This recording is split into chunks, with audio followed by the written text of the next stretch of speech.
अलीगढ़ की NSS classes में। जैसा कि आपको पता है कि हमारा तीसरा लेक्चर है बीएनएसएस का, जिसमें हम एक कॉम्प्रिहेंसिव तरीके से इसको हम डील कर रहे हैं 1 by 1। तो हमने इससे पहले के 2 लेक्चर्स में, लेक्चर 1 और लेक्चर 2, हमारी वीडियो आपको हमारे कोचिंग के चैनल पर मिल जाएगी। आप जाइए वहाँ पर, लिंक पर क्लिक करिए और वहाँ पर वीडियो को देख सकते हैं। अगर हमारी वीडियो पसंद आए, आपको अगर हमारे पढ़ाने का तरीका अच्छा लगता है तो उसको लाइक करें, शेयर करें और हमारे चैनल को सब्सक्राइब करें। इसी के साथ हमने डेफिनेशन क्लॉज को डील किया था और उसी में कुछ और डेफिनेशन को हमें ऐड ऑन करना है। आज हम आगे पढ़ेंगे, लेकिन उससे पहले मैं आपको बता दूं कि हमारी जो एनएलसीसी क्लासेस है, ये कोर्सेज को ऑफर करती हैं आपको 1st to 12th क्लासेस। आपके किसी भी आपके स्ट्रीम के, चाहे वो आपके साइंस स्ट्रीम हो, चाहे आपकी वो आर्ट्स स्ट्रीम हो, चाहे वो कॉमर्स स्ट्रीम हो, आप किसी भी स्ट्रीम की रेगुलर क्लासेस या फिर 1st class, 6th class, 9th class and 11th class के एंट्रेंस एग्जाम्स ऑफ एएमयू और एंट्रेंस एग्जाम्स ऑफ जेएमआई, इनकी तैयारी करने के लिए हमारे पास अगर संपर्क कर सकते हैं। हमारे यहाँ पर इनसे रिलेटेड तमाम कोर्सेज चलाए जा रहे हैं और हमारे यहाँ पर एक बेस्ट फैकल्टी का ग्रुप है जो इन सब एग्जाम्स के लिए प्रिपेयर कराते हैं। इसी के साथ मैं आपको और बता दूं, हमारे यहाँ पर यूनिवर्सिटी लेवल की जो एंट्रेंस एग्जाम होते हैं, जैसे कि आपका बीए फॉरेन लैंग्वेज या आपका बीएलएलबी, बीकॉम वगैरह, आपको हमारे यहाँ पर इन सब की भी तैयारी आपको कराई जाती है। हमारे यहाँ पर बेस्ट फैकल्टी है, हमसे जुड़िए, दिए गए नंबर पर आप कांटेक्ट कर सकते हैं या फिर ज्यादा जानकारी के लिए हमारे ऑफिस को विजिट कर सकते हैं। इसके साथ ही साथ हमारा जो स्पेशलाइजेशन है बेसिकली लॉ में है, तो हम बीएलएलबी, एलएलएम और जुडिशियल सर्विसेज एग्जाम्स की एनी स्टेट और APO exam of any state, हमारे यहाँ पर 2 चीजों का फायदा हुआ। हम खुद तैयारी में हैं, हम लोग खुद तैयारी करते हैं, तो इसलिए हमें बेहतर समझ है एग्जाम्स की, जुडिशरी की या एपीओ की। तो हमारे यहाँ पर बहुत सस्ते बजट में आपको तैयारी करने को मिलेगी। और हमारे पास एक जो ग्रुप है, हमारे पास वो सारे क्वालिफाइड और बेस्ट टीचर हैं। अलीगढ़ लेवल पर मैं समझता हूँ एनएलसीसी क्लासेस से अच्छी कोई क्लासेस आपको नहीं मिलेंगे इतने सस्ते में और इतने अच्छे में। तो मैं आप लोगों से बस यही कहूंगा कि अगर आपको हमारा सेशन पसंद आता है ऑनलाइन प्लेटफॉर्म पर, यूट्यूब पे, तो आपका प्यार, आपका लाइक, आपका सपोर्ट और शेयर और सब्सक्रिप्शन चाहिए हमें। और अगर आपको हमारी क्लासेस पसंद आती हैं, जो लोग अलीगढ़ या आसपास के लोग हैं, तो मैं उनसे ये कहूंगा अगर वो ऑफलाइन ज्वाइन कर सकते हैं तो हमारी क्लासेस को ऑफलाइन ज्वाइन करें, और अगर वो ऑनलाइन ज्वाइन करना चाहते हैं तो वो ऑनलाइन ज्वाइन करें। देन इसके बाद मैं अपना लेक्चर शुरू करता हूं, जो मैंने आपको 2 क्लासेस में, लास्ट क्लासेस में आपको पढ़ाया, उसके आगे मैं कंटिन्यू करता हूं। जैसे कि हमें मालूम है कि हम डेफिनेशन क्लॉज पढ़ रहे थे, तो डेफिनेशन क्लॉज में हमने बहुत सारी डेफिनेशंस को इसमें डील किया। पहली डेफिनेशन हमने डील की आपकी ऑडियो वीडियो मीन्स। यहां पर हमने क्लॉज आपका 1 था, सेक्शन 2 का क्लॉज 1, जिसमें आपका सबसे पहला डेफिनेशन था हमारे पास definition A, sub clause A. इसमें डेफिनेशन सब क्लॉज ए में जो डेफिनेशन थी वो थी ऑडियो वीडियो इलेक्ट्रॉनिक मीन्स। हमने इसको डिफाइन किया था और इसकी डेफिनेशन के बाद में हमने बेल को डिफाइन किया, हमने बेल को पढ़ा, जैसा कि मैंने आपको लास्ट टाइम बताया था बेल। इसके बाद में हमने बेल के अलावा हमने इसमें जो डेफिनेशन पढ़ी वो हमने पढ़ी बेलेबल ऑफेंस की। बेलेबल ऑफेंस के बाद हमने जो डेफिनेशन पढ़ी वो आपकी बेल बॉन्ड की डेफिनेशन पढ़ी, बॉन्ड की डेफिनेशन पढ़ी। हमने ऑलमोस्ट ये ई तक हमने लास्ट 2 क्लासेस में कवर किया था। और इससे पहले हमने इस बीएनएसएस के बारे में हमने जानकारी दी थी आपको, पूरी जो बीएनएसएस का जो प्रोसीजरल जो एक डायग्राम है, प्रोसीजरल एक खाका है, हमने वो बताया था कितनी स्टेजेस में क्राइम होता है, उसकी प्रोसीजर क्या है, ये सारी चीजें हमने स्टेज बाय स्टेज आपको बताई थी। देन आफ्टर आज जो हम डील करेंगे जो डेफिनेशन है वो है चार्ज की डेफिनेशन। मैं आपको उससे पहले बता दूं कि हमने जो लास्ट जो हमारे पास कोड था जिसका नाम था CrPC, the code of the criminal procedure 1973, इस कोड में जो चार्ज की डेफिनेशन हुआ करती थी, इस कोड में जो चार्ज की डेफिनेशन थी वो एज इट इज आज भी क्या है, वो सेम है। एज इट इज आज भी क्या है, वो सेम है। उसमें कोई भी तब्दीली नहीं की गई है, उसमें कोई भी चार्ज की डेफिनेशन में तब्दीली नहीं की गई है। तो चार्ज वही है, देखिए क्या है, क्लॉज एफ में चार्ज को डिफाइन किया गया है। Charge includes any head of charge when the charge contains more heads than one. ये सेम वैसी ही डेफिनेशन जैसे पहले थी। तो मैं इस चार्ज की डेफिनेशन को अभी स्किप करूंगा क्योंकि चार्ज को अभी मैं यहां समझाऊंगा तो शायद आपको वहां पर और ज्यादा मेहनत करनी पड़ेगी। तो हम इस चार्ज की डिफिनेशन को, जब हम चार्ज से रिलेटेड जो चैप्टर है हम उस चैप्टर को डील करेंगे, देन आफ्टर हम इसको अच्छे से वहीं पर समझेंगे। आप बस इतना जानिए कि इस चार्ज की डेफिनेशन को पिछली वाली चार्ज की डेफिनेशन जो सीआरपीसी में हुआ करती थी कोई भी तब्दीली नहीं की गई है। देन आफ्टर हम इसके आगे वाले डेफिनेशन पे चलते हैं। अगली डेफिनेशन है हमारी कॉग्निजेबल ऑफेंस। हम इस कॉग्निजेबल ऑफेंस को समझेंगे। कॉग्निजेबल ऑफेंस होते क्या है, पहले तो आपको ये पता होना चाहिए कॉग्निजेबल ऑफेंस है कहां पर। कॉग्निजेबल ऑफेंस पहले जो हुआ करते थे वो 2C में हुआ करते थे, लेकिन अब नई बीएनएसएस में जो है सेक्शन 2 के सब सेक्शन 1 के क्लॉज G में आपके कॉग्निजेबल डिफाइन किया गया है। इसको याद करने का तरीका है, देखिए, हालांकि कॉग्निजेबल में Z होता है, लेकिन हम कैसे याद करेंगे इसे, कॉग्निजेबल, तो G फॉर गॉट, यहां पर भी G आ रहा है, कॉग्निजेबल, तो आपको याद रखना है कि ये G में है। लेकिन कॉग्निजेबल को हम समझ लेते हैं होता क्या है कॉग्निजेबल ऑफेंस। देखिए कॉग्निजेबल हमें कैसे पता लगेगा कॉग्निजेबल है या नहीं है। कॉग्निजेबल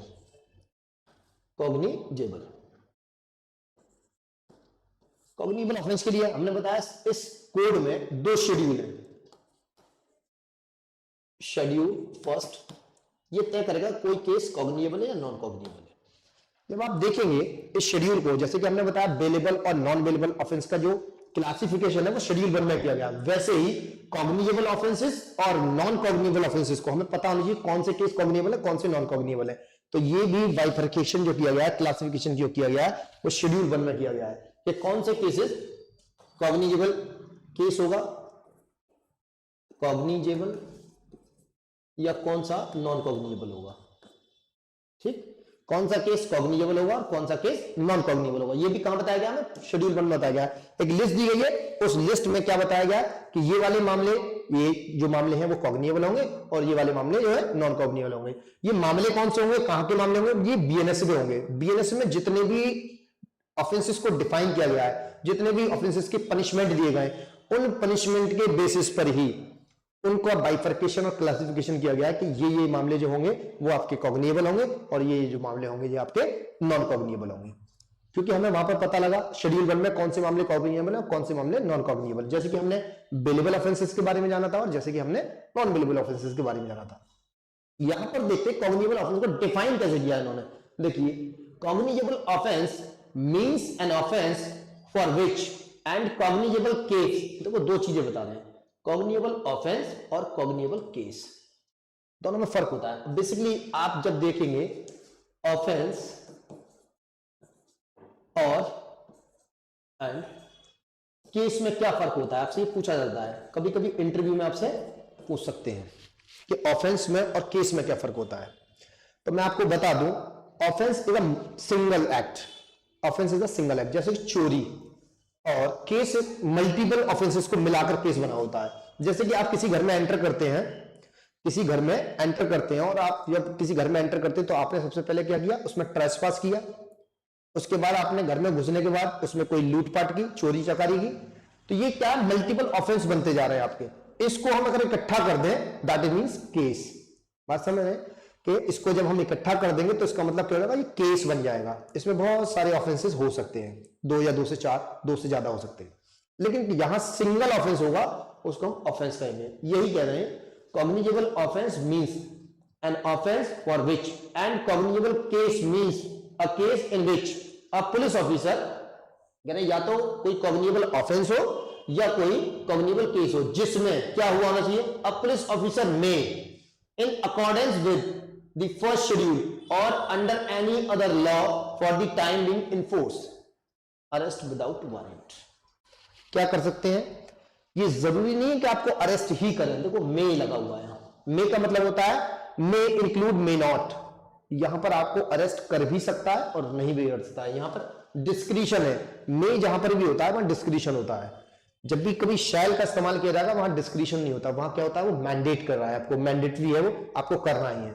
लेकिन यहां मे का इस्तेमाल किया गया है, पुलिस ऑफिसर मे का मतलब मे नॉट भी है, यस इसमें इंक्लूड होगा मे नॉट भी, तो द पुलिस ऑफिसर मे क्या कर सकते हैं, अरेस्ट कर सकते हैं in case of cognizable offence और in case of cognizable case में क्या कर सकते हैं, आपने वो अपराध जो किया है, आपने जो अपराध किया है उस अपराध को कैसे, in accordance with the first schedule, पहली शेड्यूल मैंने यहां बताया आपको, शेड्यूल फर्स्ट में जिनको कॉग्निजेबल ऑफेंस बताया गया है, जिनको कॉग्निजेबल केस बताया गया है, उन्हीं मामलों में, या फिर any other law for the time being in force, कोई और ऐसा कानून हो सकता है। मैंने बताया ये जो सीआरपीसी है हमारी, ये सीआरपीसी एग्जॉस्टिव है, बट लेकिन कभी कभी क्या होता है, आप कितना ही एग्जॉस्टिव बना लीजिए किसी चीज को, कुछ स्पेशल या कुछ लोकल मामले रह जाते हैं।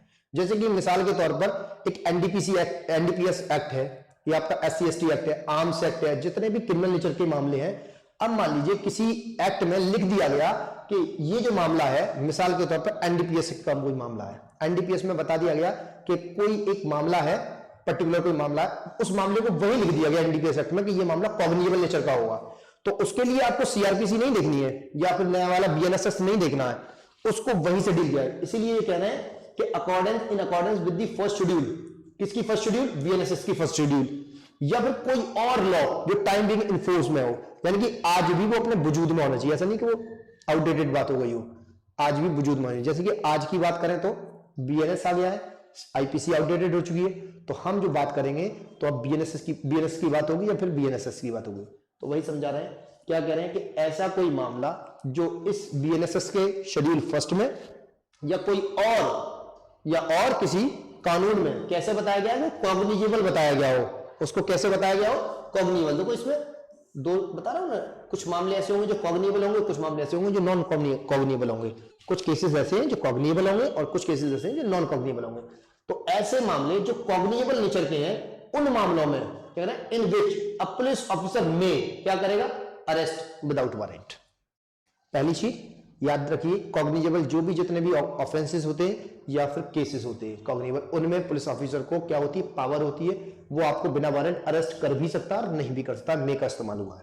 दूसरी चीज, ये जरूरी नहीं है कि कॉग्निजेबल ऑफेंस को पहचानने के लिए सिर्फ और सिर्फ आपका बीएनएसएस की शेड्यूल 1 है, ऐसा नहीं है। शेड्यूल 1 भी है, इसके अलावा कोई और कानून भी हो सकता है, लेकिन वो होना कैसे चाहिए, any other law for the time being in force, ऐसा कानून जो इस वक्त भी क्या हो, जिस वक्त ऑफेंस कमिट किया गया है, जिस वक्त कमीशन ऑफ ऑफेंस हुआ है, उस वक्त वो कानून वजूद में होना चाहिए, वो कानून एग्जिस्टेंस में होना चाहिए, ऐसा नहीं कि वो आउटडेटेड हो गया हो।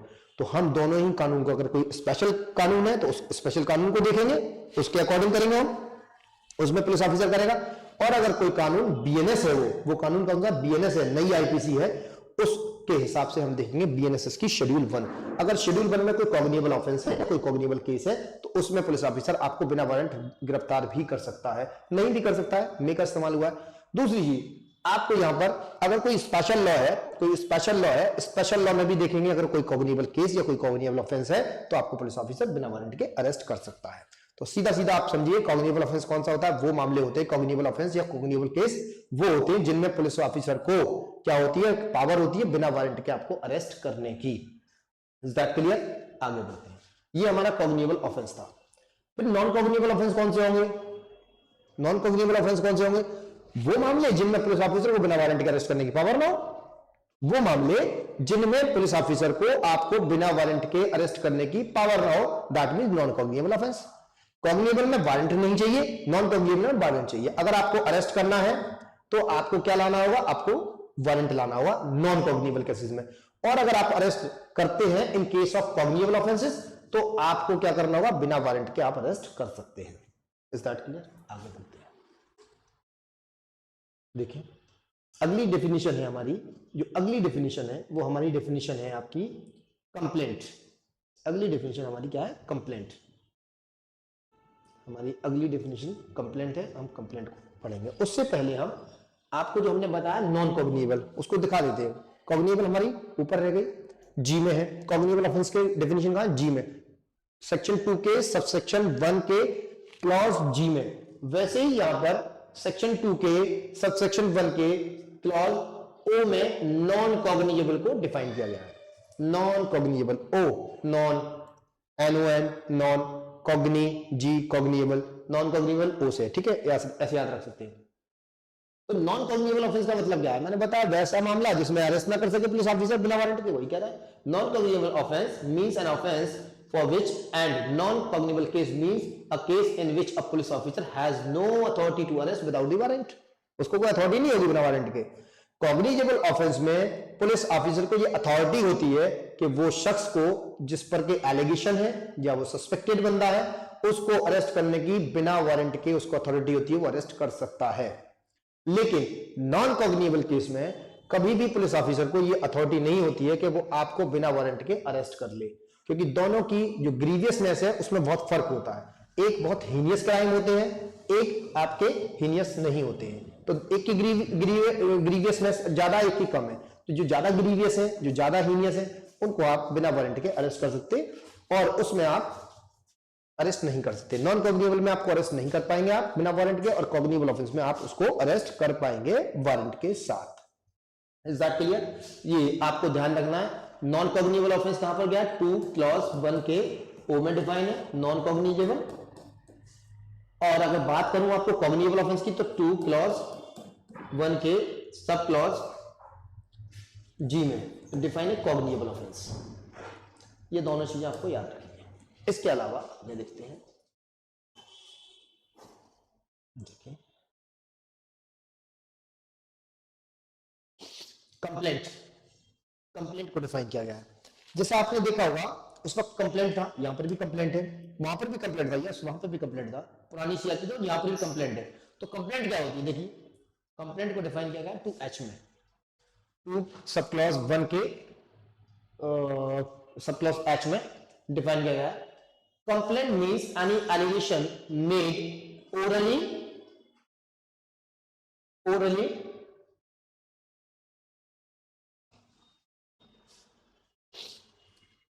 Complaint means any allegation made orally, या तो ओरली आपके ऊपर लांछन लगाया गया हो, एलिगेशन लगाया गया हो, और इन राइटिंग या लिखित में।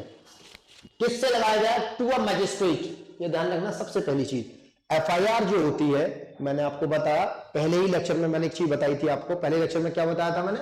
पहले लेक्चर में मैंने आपको बताया था ये जो केसेस है होते हैं वो अलग अलग तरीके से केसेस। एक होता है कंप्लेंट केस, एक होता है पुलिस केस, एक होता है आपका इंफॉर्मेशन केस। तो अभी हम जो डिस्कस कर रहे हैं, जो बेसिकली ये कंप्लेंट को डिस्कस कर रहे हैं, तो मैंने बताया था इसका सेकंड तरीका क्या है? कंप्लेंट केस है। तो कंप्लेंट केस कैसे होगा? देखो हमेशा ध्यान रखना, पुलिस क्या करती है? एफआईआर करती है। एफआईआर केस शुरू होता है पुलिस से, कंप्लेंट केस शुरू होता है मैजिस्ट्रेट से। तो कंप्लेंट कर रहे हैं, ऐसे ही एफआईआर होती है। एफआईआर इधर ओरल और राइटिंग, इन राइटिंग। ऐसे ही कंप्लेंट इधर ओरली और इन राइटिंग। तो ये कह रहे हैं कोई भी शख्स क्या करता है? एलिगेशन लगाता है कंप्लेंट के मीडियम। एक मीडियम है कंप्लेंट, शिकायत करने का एक तरीका है इनका। इन्होंने कंप्लेंट के जरिए क्या करी? शिकायत करी। कैसे शिकायत करी? क्या एलिगेशन लगाया उनको? कैसा? ओरली लगाया या राइटिंग में लगाया? किससे कही? मजिस्ट्रेट से कही। मजिस्ट्रेट से कहा। मजिस्ट्रेट से क्या कहा इन्होंने? कि हमारे साथ कोई दिक्कत हुई है, या तो ओरली कहा इन्होंने, या कैसे कहा? राइटिंग में कहा। क्या कहा? With a view to his taking action. हम ये चाहते हैं कि हमारी शिकायत का एक्शन ले लिए, हमारा ये व्यू था। With a view to his taking action under this संहिता, इस कोड के अधीन रहते हुए, इस बीएनएसएस के अधीन रहते हुए, इसके अंडर रहते हुए आप क्या करिए? मेरी दी गई शिकायत पर, जिस पर मैं एलिगेशन लगा रहा हूं, चाहे मैं ओरली लगाया हूं, चाहे मैं आपका इन राइटिंग लगाया हूं, मैंने जो आपसे मजिस्ट्रेट साहब से शिकायत की उस पर आप, मेरा ये व्यू है, आप उस पर एक्शन ले लीजिए। कैसे एक्शन लेंगे? इस किताब के तहत रहते हुए, इस किताब के तहत जो बीएनएसएस जो हमारे पास किताब है कानून की, इस किताब के तहत रहते हुए आप क्या करिए? आप जो है मेरे इस कंप्लेंट पर एक्शन ले लीजिए। ये कौन कर रहा है? ये कंप्लेनेंट होता है, जो शिकायत करता होता है। उसका ये अपना मानना है कि मैं जो शिकायत कर रहा हूं वो ओरली हो सकती है, वो आपकी इन राइटिंग हो सकती है। वो हमने शिकायत क्यों की है? हमने एलिगेशन लगाया, किसी पे एक आरोप लगाया है, और उस आरोप को क्या करते हैं? वो जांचते हैं मजिस्ट्रेट, जांचने के बाद ही उस पर एक्शन लेते हैं। लेकिन हमारा ये मतलब है कि हम जब कंप्लेंट लगा रहे हैं तो उस पर आप एक्शन ले लें। एक्शन कैसे लिया जाएगा? वो एक्शन लेने का जो पैमाना है वो बीएनएसएस में दिया गया है कि आपके पास एक बीएनएसएस किताब है, एक कानून की किताब है, उस किताब को आप फॉलो करते हुए इस पर एक्शन ले लीजिए। ठीक है? कह रहे हैं अंडर दिस संहिता that some person whether known और अननोन, मैंने जो शिकायत की है वो पर्सन नोन भी हो सकता है और अननोन भी हो सकता है, has committed an offence but does not include a police report. मैं जिस शख्स के बारे में शिकायत कर रहा हूं, जिस पर मैं आरोप लगा रहा हूं, वो नोन भी हो सकता है, वो अननोन भी हो सकता है। वो कैसा हो सकता है? जिसके बारे में मुझे जानकारी है, वो भी हो सकता है जिसके बारे में जानकारी होता है ना, कभी कभी अननोन एफआईआर होती है, कभी कभी अननोन में क्या होता है, अननेम्ड, जिस पर नाम नहीं खुलता है, अज्ञात में कर दी, वैसे ही अज्ञात में कंप्लेंट भी हो जाती है, या फिर आपको ज्ञात है, नोन है तब भी और अननोन है तब भी। तो आपने जब भी शिकायत करनी है तो ये नहीं देखना कि आपको ज्ञात है वो बंदा जिसके खिलाफ कर रहे हैं, अज्ञात है। अज्ञात है तब भी हो जाएगा और ज्ञात है तब भी हो जाएगा। आपने एलिगेशन लगाया, एलिगेशन किस इरादे से लगाया, आपने इस इरादे से एलिगेशन लगाया कि आप ये चाहते हैं कि जिस मजिस्ट्रेट से मैं शिकायत कर रहा हूं, जो हैविंग जुडिक्शन है या हैविंग पावर है, उस मजिस्ट्रेट को जो मैं शिकायत कर रहा हूं वो मजिस्ट्रेट क्या करे, मेरी इस कंप्लेंट पर क्या करे, जिस शख्स के खिलाफ मैंने, चाहे वो ज्ञात है चाहे वो अज्ञात है, जिस शख्स के खिलाफ मैंने शिकायत की है उस शख्स के खिलाफ वो क्या करे, एक्शन ले ले। लेकिन एक्शन लेने का पैमाना क्या होगा, एक्शन लेने का पैमाना होगा बीएनएसएस। इस किताब के तहत रहते हुए माननीय मजिस्ट्रेट जी, माननीय न्यायमूर्ति, आप इस पर क्या लीजिए, संज्ञान ले लीजिए और उसके खिलाफ कार्रवाई करिए। Is that clear? लेकिन ध्यान रहे, इस कंप्लेंट में पुलिस रिपोर्ट शामिल नहीं है। ये कंप्लेंट चीज अलग होती है और पुलिस रिपोर्ट अलग होती है। पुलिस रिपोर्ट जैसे कि मैंने बताया, देखो लिख रहे हैं ना, but does not include, but does not include क्या, but does not include police report. ये पुलिस रिपोर्ट कौन सी है, देखो 193 में दिया गया है। ये जो कंप्लेंट है, सॉरी ये पुलिस रिपोर्ट है, मैंने बताई थी PR, police report. Police report कब होती थी, police report after the completion of investigation.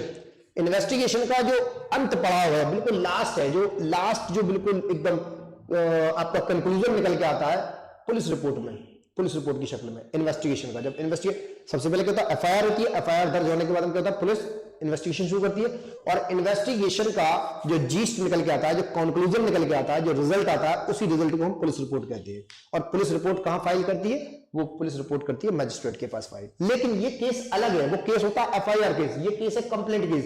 तो कंप्लेंट केस में इसको पुलिस रिपोर्ट नहीं माना जाएगा। Is that clear? ये क्या करें, कोई शिकायत करता है, जो शिकायत कर रहा है किसी नोन पर्सन के खिलाफ या किसी अननोन पर्सन के खिलाफ, उस पर वो एलिगेशन लगा रहा है कि इस संबंधित व्यक्ति ने मेरे साथ ये घटना घटित की है, इसने मेरे साथ ये अपराध किया है, और मैं चाहता हूं माननीय न्यायमूर्ति आप इस व्यक्ति के खिलाफ क्या लीजिए, संज्ञान लीजिए, एक्शन लीजिए इस किताब के हिसाब से, इस किताब के तहत। तो माननीय न्यायमूर्ति उस पर विचार करेंगे। अगर उन्हें लगता है कि इनका संज्ञान लेकर इसमें आगे कार्रवाई करनी चाहिए तो वो आगे कार्रवाई कर सकते हैं। उसमें फिर वो आपके इश्यू प्रोसेस करते हैं, उसमें गवाही वगैरह के लिए बुलाते हैं, वो एक अलग प्रोसीजर हो जाता है। Is that clear? लेकिन ध्यान रहे, इस कंप्लेंट में पुलिस रिपोर्ट को शामिल नहीं किया गया है। पहले पुलिस रिपोर्ट जो दाखिल हुआ करती थी पुरानी सीआरपीसी में, वो 173 में हुआ करती थी, लेकिन इसका सेक्शन बदलकर 193 कर दिया गया है। ये नई बीएनएसएस की बात है। उम्मीद करता हूं समझ में आया होगा। एक बार फिर से हम इसको रिपीट कर देते हैं। कंप्लेंट एक ऐसा माध्यम है शिकायत का जो मजिस्ट्रेट से की जाती है। इसमें क्या होता है, जो शिकायत करता होता है वो शिकायत किसी ज्ञात व्यक्ति या अज्ञात व्यक्ति के खिलाफ कर सकता है, और उस शिकायत में वो एलिगेशन लगा सकता है, उसमें आरोप लगा सकता है कि मेरे साथ इस अज्ञात या ज्ञात व्यक्ति ने एक घटना घटित की है, जिसकी मैं शिकायत इस लिहाज से कर रहा हूं माननीय न्यायमूर्ति आपसे कि आप इसमें क्या लें, संज्ञान लेकर इस पर क्या करें, आवश्यक कार्रवाई या एक्शन लें। लेकिन ऐसी कार्रवाई का जो मामला होगा वो बीएनएसएस के तहत होगा, बीएनएसएस में दिए गए प्रोसेस से किया जाएगा, अदरवाइज कोई दूसरा प्रोसेस नहीं अपनाया जाएगा। Is that clear? लेकिन ऐसी कार्रवाई को पुलिस रिपोर्ट ना समझा जाएगा, ऐसी कार्रवाई को क्या नहीं समझा जाएगा, पुलिस रिपोर्ट नहीं समझा जाएगा। Is that clear? ये आपका था कंप्लेंट। इसमें एक आपका एक्सप्लेनेशन लगा हुआ है, जैसे कि पहले भी लगा हुआ था, एक्सप्लेनेशन पहले भी लगा हुआ था और यहां पर भी। पहले किसमें डिफाइन था, 2D में डिफाइन था, अब यहां 2H में डिफाइन कर दिया। तो देखिए क्या कहता है एक्सप्लेनेशन। एक्सप्लेनेशन क्या कह रहा है, a report made by a police officer, a report made by a police officer in case which discloses after investigation the commission of a non-cognizable offense shall be deemed to be a complaint and the police officer by whom such report is made shall be deemed to be a complainant। कोई police officer है, कोई police officer है, वो क्या कर रहा है, किसी नॉन कॉग्निजेबल ऑफेंस के बारे में इन्वेस्टिगेट कर रहा है, उसमें जांच पड़ताल कर रहा है और उसमें रिपोर्ट बनाई, लेकिन वो बाद में पता लगा कि वो केस कैसा है, commission of non cognizable offence है, shall be deemed to be a complaint. उसको कैसे माना जाएगा, फिर उसको कंप्लेंट के तौर पे ट्रीट किया जाएगा, और ऐसे पुलिस ऑफिसर को क्या किया जाएगा, ऐसे पुलिस ऑफिसर को क्या मान लिया जाएगा, उसका कंप्लेनेंट माना जाएगा। दोबारा देखिए sir, a report made by a police officer in case which discloses after the investigation. उसने पहले इन्वेस्टिगेट करना शुरू किया, ठीक है, उस पर ये आरोप था कि भाई ये केस हमने एफआईआर कर दिया। लेकिन जब उसने उसको जब इन्वेस्टिगेट किया पुलिस ऑफिसर ने, वो पहले कैसे इन्वेस्टिगेट कर रहा था, कॉग्निजेबल ऑफेंस की तरह, क्योंकि एफआईआर होती ही कॉग्निजेबल ऑफेंसेस में। जब आपने एफआईआर की तो ये मालूम हुआ कि ये भाई केस कैसा है, ये कॉग्निजेबल ऑफेंस है, ये कॉग्निजेबल केस है। उसमें वो बंदा जो पुलिस ऑफिसर था उसने इस पर इन्वेस्टिगेशन शुरू कर दिया। अब जब इन्वेस्टिगेशन करता रहा, लेकिन उसको बाद में पता लगा इन्वेस्टिगेशन होने के बाद में कि यार ये तो यार कॉग्निजेबल ऑफेंस था ही नहीं, ये तो नॉन कॉग्निजेबल ऑफेंस था। तो वो क्या करेगा, इस लिहाज की एक रिपोर्ट बनाएगा, उसको भी पुलिस रिपोर्ट कहेंगे हम। लेकिन ऐसी पुलिस रिपोर्ट को वो किस तरीके से ट्रीट करेगा मजिस्ट्रेट, उसको कंप्लेंट की तरह ट्रीट करेगा, और ऐसे पुलिस ऑफिसर को जिसने ये इसमें इन्वेस्टिगेट किया होगा उसको हम कंप्लेनेंट मानेंगे। देखो से दोबारा, a report made by a police officer, एक रिपोर्ट पुलिस ऑफिसर के द्वारा बनाई गई, report made by a police officer in case which discloses, जिसमें उसे डिस्क्लोज किया गया आफ्टर द इन्वेस्टिगेशन, इन्वेस्टिगेशन के बाद डिस्क्लोज किया गया। क्या डिस्क्लोज किया, the commission of an non cognizable offence, non cognizable offence हुआ था कोई, shall be deemed to be a complaint, और ऐसे केस को कैसे मानेंगे, कंप्लेंट किसी की तरह ट्रीट करेंगे, shall be deemed to a complaint. और उसको जो ऑफिसर होगा क्या करें, and the police officer by whom such report is made shall be deemed to be the complainant।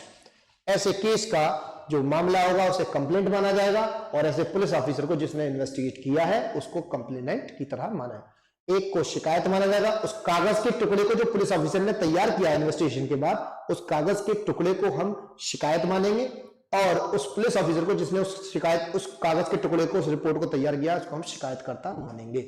बात समझ में आई आप लोगों को। कंप्लेंट क्या होती है, कंप्लेंट एक ओरल या फिर इन राइटिंग में शिकायत होती है, जिसमें शिकायतकर्ता किसी नोन या किसी अननोन व्यक्ति के खिलाफ कोई आरोप लगा सकता है। आरोप इस नियत से, इस इंटेंशन के साथ लगा रहा है कि उस पर संबंधित मजिस्ट्रेट, कंसर्निंग अथॉरिटी क्या करे, उस पर एक्शन ले ले। लेकिन ऐसा एक्शन हवा में नहीं लिया जाएगा, ऐसे एक्शन का जो पैमाना होगा वो पैमाना होगा बीएनएसएस। इस किताब के हिसाब से, इस किताब को सैल्यूट करते हुए, इस किताब को मानते हुए, इसके प्रोविजंस को फॉलो करते हुए ही आप उसमें कंप्लेंट दर्ज करेंगे, और उसके हिसाब से आप एक्शन लेंगे। अगर केस प्रॉपर है तो एक्शन लीजिए, नहीं है तो उसको खारिज भी कर सकते हैं। लेकिन ये कह रहे हैं आप यहां पर, ये कह रहे हैं कि पुलिस रिपोर्ट नहीं मानी जाएगी, इसे बिल्कुल नहीं मानिए। पुलिस रिपोर्ट चीज अलग होती है, अलग होता है, कंप्लेंट केस लिए अलग है, और पुलिस केस से अलग होता है। जो एफआईआर केस होते हैं उनमें पुलिस रिपोर्ट दाखिल होती है, तो कंप्लेंट की बात कर रहे हैं, कंप्लेंट में कभी पुलिस रिपोर्ट दाखिल नहीं होती है। लेकिन यहां देखिए एक्सप्लेनेशन क्या करें, किसी मामले में एक मामला दर्ज हुआ, एफआईआर हुई, उसमें गलती से पुलिस ऑफिसर उसको कॉग्निजेबल मान के इन्वेस्टिगेट शुरू कर दिया, उसमें इन्वेस्टिगेशन शुरू कर दिया, इन्वेस्टिगेट करना ही शुरू कर दिया उसने।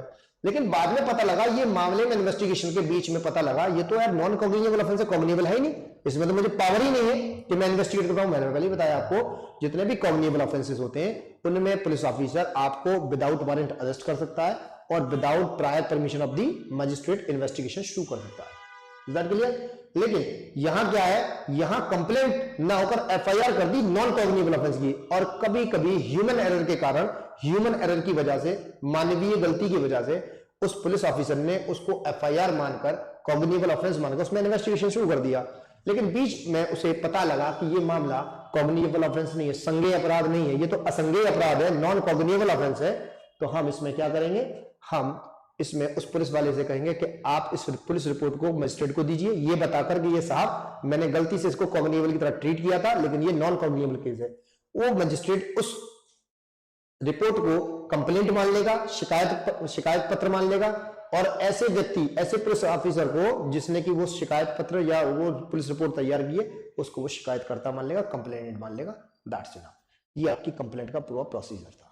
कंप्लेंट कोई आम आदमी कर सकता है ऑर्डिनरी केस में, लेकिन जब पुलिस वाला बनेगा कंप्लेनेंट, और कंप्लेंट जब पुलिस वाला करेगा, वो सिर्फ एक सिचुएशन है जिसमें कि मानवीय गलती की वजह से, मानवीय भूल की वजह से, ह्यूमन एरर की वजह से क्या कर रहा है वो बंदा, वो पुलिस ऑफिसर किसी नॉन कॉग्निजेबल ऑफेंस को, किसी असंज्ञेय अपराध को इस तरह से ट्रीट कर रहा है कि वो कॉग्निजेबल ऑफेंस है, लेकिन उसे बाद में पता लग रहा है कि ये तो यार संज्ञेय था ही नहीं, ये तो असंज्ञेय मामला था। तो असंज्ञेय मामला था तो उस पर एक पुलिस रिपोर्ट बनाइए, उसमें लिखिए कि माननीय न्यायालय, ये मुझसे मानवीय भूलवश ये हो गया मुझसे, क्या साहब ये संज्ञेय अपराध ना था, मैंने इसे संज्ञेय समझकर, बल्कि असंज्ञेय अपराध था, मैंने इसे संज्ञेय समझकर इसमें अन्वेषण कर दिया, लिहाजा मुझे बाद में पता लगा कि ये संज्ञेय अपराध नहीं है, असंज्ञेय है, लिहाजा मैं इस रिपोर्ट को एज अ कंप्लेंट के माध्यम से आपको प्रेषित करता हूं। तो उसे कंप्लेंट मान लेगा और ऐसे व्यक्ति, ऐसे पुलिस ऑफिसर को कंप्लेंट मान लेगा, शिकायतकर्ता मान लेगा, ये भी कंप्लेंट होती है। Is that clear? ये हमारी कंप्लेंट थी। कंप्लेंट किसमें डिफाइन है? कंप्लेंट डिफाइन है आपकी सेक्शन 2 के सबसेक्शन 1 के क्लॉज एच में डिफाइन है। पहले कहां डिफाइन थी? क्लॉज डी में डिफाइन थी। That clear? आगे बढ़ते हैं।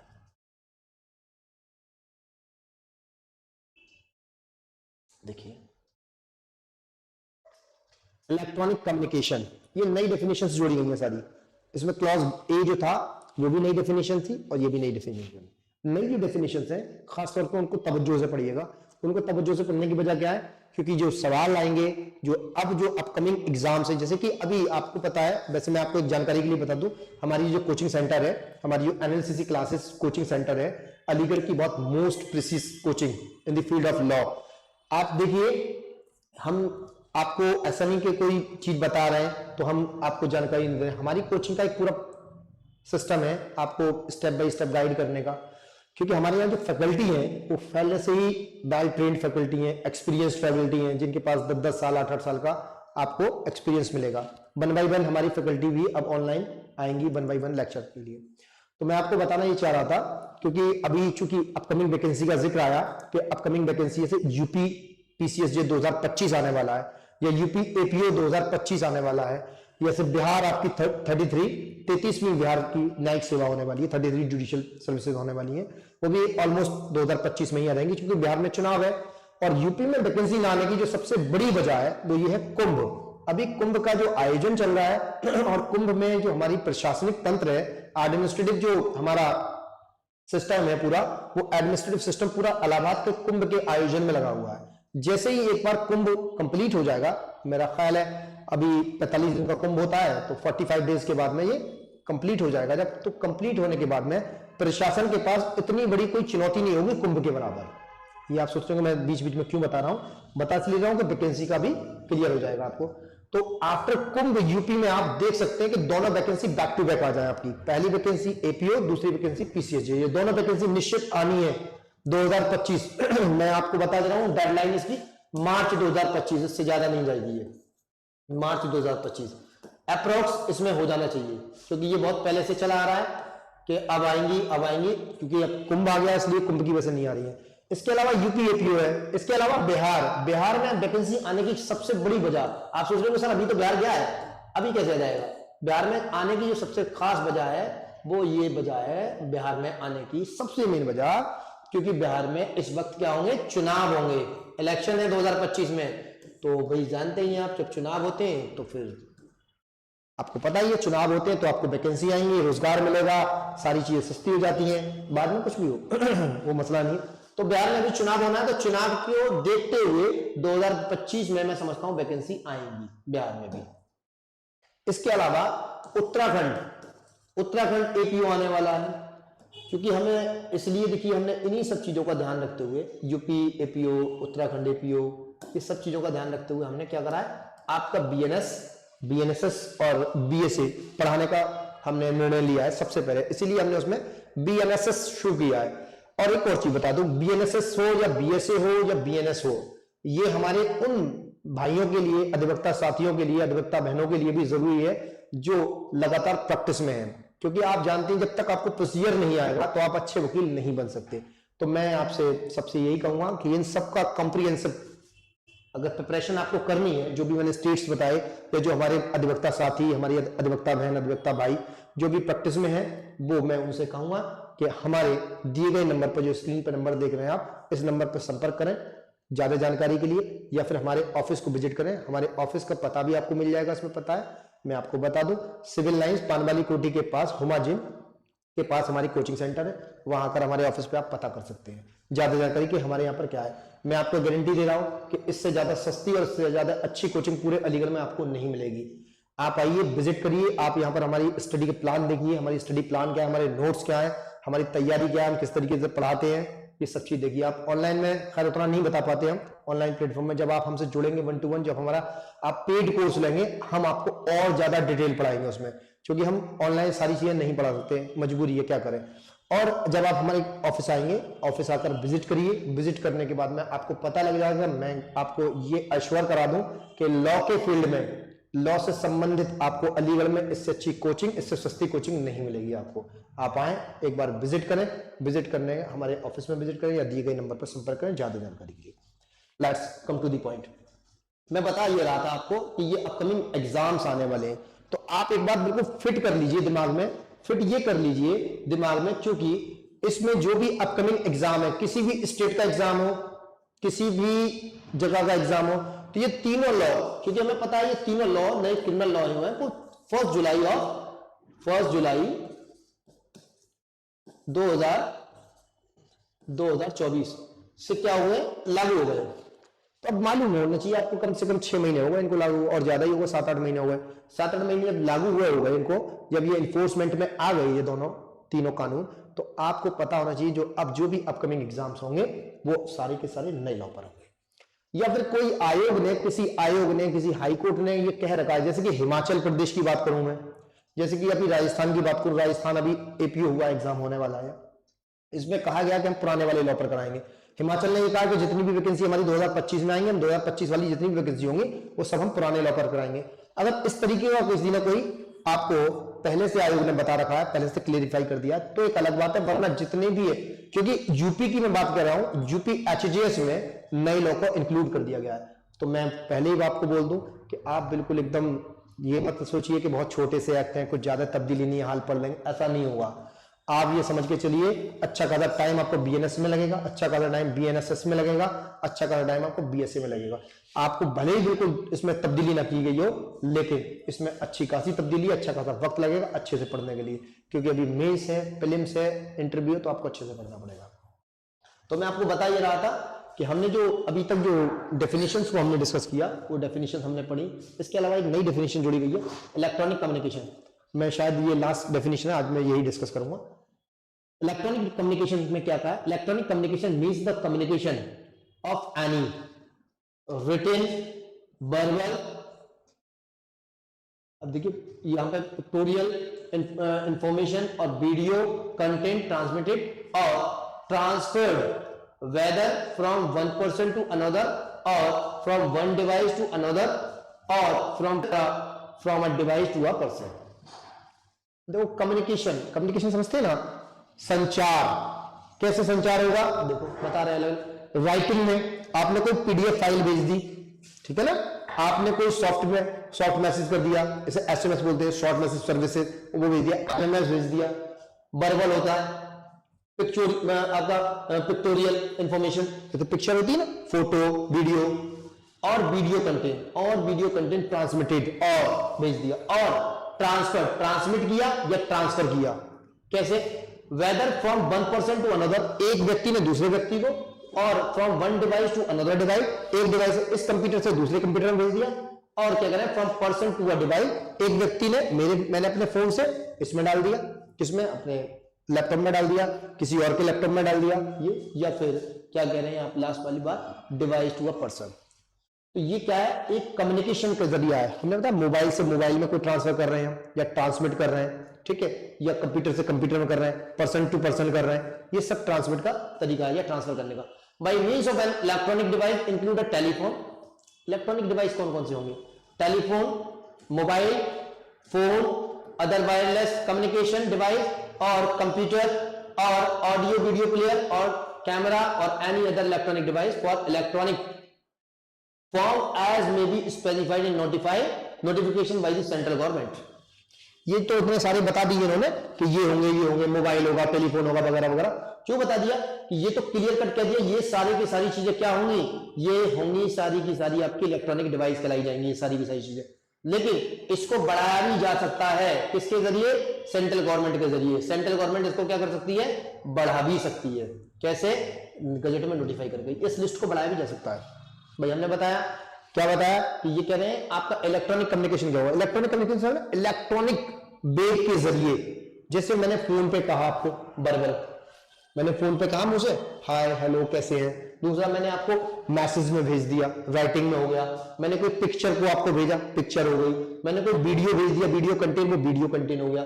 इस तरीके से मैंने ट्रांसफर किया। पर्सन टू पर्सन करा, या पर्सन टू डिवाइस करा, या डिवाइस टू पर्सन करा, या डिवाइस टू डिवाइस करा, दैट मींस ट्रांसफर हो गया। ये ट्रांसमिशन का या ट्रांसमिट करने का एक तरीका है। लेकिन यहां कह रहे हैं कि इलेक्ट्रॉनिक डिवाइस होंगी कौन कौन सी, ये इलेक्ट्रॉनिक डिवाइस होंगी कौन कौन सी इलेक्ट्रॉनिक डिवाइस, ये बात कर रहे हैं। तो ये बताइए इलेक्ट्रॉनिक डिवाइस में रखा किसे किसे आपने। तो हमने कहा भैया इलेक्ट्रॉनिक डिवाइस को इसमें डिफाइन किया गया, उन्होंने कहा है bye means of an electronic device include a telephone, दूसरा टेलीफोन के अलावा mobile phone, other wireless telecommunication device, और भी वायरलेस जैसे वॉकी टॉकी है, कंप्यूटर है, वाईफाई से चलने वाली जितनी भी चीजें, आज तो बहुत सारा टेक्नोलॉजी चल रही है। और अब कंप्यूटर और ऑडियो वीडियो प्लेयर और camera, any other electronic device और electronic form as may be specified notification by the central government. और कोई ऐसी डिवाइस इलेक्ट्रॉनिक डिवाइस जिसको कि सेंट्रल गवर्नमेंट ने तो लिस्ट बता दी, ये दिस ये सारी चीजें होंगी। लेकिन इसके अलावा भी ये लिस्ट पूरी नहीं है। इसके अलावा भी अगर सेंट्रल गवर्नमेंट चाहे तो कोई और चीज को भी ये क्या बता सकती है, ये अपने आप बता सकती है अपने गैजेट में नोटिफाई करके कि ये चीज भी क्या होगी, इलेक्ट्रॉनिक डिवाइस कहलाई जाएगी। ये आपका क्या था, ये आपका इलेक्ट्रॉनिक कम्युनिकेशन की डेफिनेशन थी। इलेक्ट्रॉनिक कम्युनिकेशन ऐसे कोई कंप्यूटरीकृत माध्यम से बातचीत करना, पिक्चर भेजना, वीडियो भेजना, मैसेज भेजना, दैट मींस इलेक्ट्रॉनिक कम्युनिकेशन। भेजेंगे किससे, अरे इलेक्ट्रॉनिक डिवाइस से भेजेंगे ना। डिवाइस का मतलब क्या होगा, कोई कंप्यूटर, कोई लैपटॉप, कोई मोबाइल फोन, कोई और इलेक्ट्रॉनिक वीडियो गेम वगैरह वगैरह, ये सारी चीजें क्या होंगी, या फिर कुछ और भी हो सकता है इसमें। वो क्या होगा, वो ये होगा कि सेंट्रल गवर्नमेंट अपने गैजेट में क्या करे, इसको नोटिफाई करे। ये आज की आपकी डेफिनेशन क्लास यहां तक हम डिस्कस करेंगे। मैं आपको बता दूं एक बार फिर से कि हमारे कोचिंग के जरिए आप जुड़ने, हमारे यहाँ पे जो लॉ के स्पेशली जो बैचेस चल रहे हैं, तो हमारे यहाँ पर लॉ के स्पेशल फैकल्टीज हैं, और हमारे यहाँ पर PCSJ, APO, LLM, BLLB entrance exam, इन सबके और खास तौर पर एक खास प्रोग्राम हमारी कोचिंग चला रही है। जैसे कि हमारे अधिवक्ता बहन और अधिवक्ता साथी बहुत सारी मेहनत करने के बाद भी AIBE का ऑल इंडिया बार एग्जामिनेशन को क्वालिफाई नहीं कर पाते हैं। मुझे खेद है, उनको सही माध्यम नहीं मिल पाता है, या सही से उनको कोई टीच करने वाला बंदा नहीं मिल पाता, या वो बेचारे कोर्ट में इतना बिजी रहते हैं कि वो बेचारे पूरा टाइम नहीं दे पाते। तो मैं आपको अश्योर कर दूं कि हमारे प्लेटफॉर्म NLCC क्लासेस से जुड़िए आप, 100% आपको सफलता मिलेगी। हम ऑल इंडिया बार एग्जामिनेशन के एग्जाम को स्पेशली प्रिपेयर कराते हैं, स्पेशली गारंटी के साथ कि आपको सफलता मिलेगी। हमें थोड़ा वक्त दीजिए आप, चाहे ऑनलाइन माध्यम से दीजिए, चाहे ऑफलाइन माध्यम से जुड़कर दीजिए हमसे। आपका पैसा वेस्ट नहीं जाएगा, आप जुड़ेंगे, आपको निश्चित तौर पर सफलता मिलेगी। क्योंकि हम जानते हैं कि NLCC एक ब्रांड है लॉ के मामले में। अगर आप जुड़ेंगे तभी आपको पता लगेगा। और हमारी कोशिश है कि हर इंसान तक हमारी टैगलाइन भी अगर आप देखेंगे कि कम पैसों में हम सबको पढ़ाएं। हम कम पैसे लेते हैं लेकिन पूरी ईमानदारी के साथ पढ़ाते हैं। आप जुड़ेंगे तभी आपको पता लगेगा। और मैं आपसे कहूंगा कि आपको ज़्यादा जानकारी लेनी है इस मामले में, हमारे कोर्सेज के मामले में या AIB के मामले में, तो हमारे दिए गए नंबर पर संपर्क करें या फिर हमारे ऑफिस को विजिट करें। थैंक यू, धन्यवाद।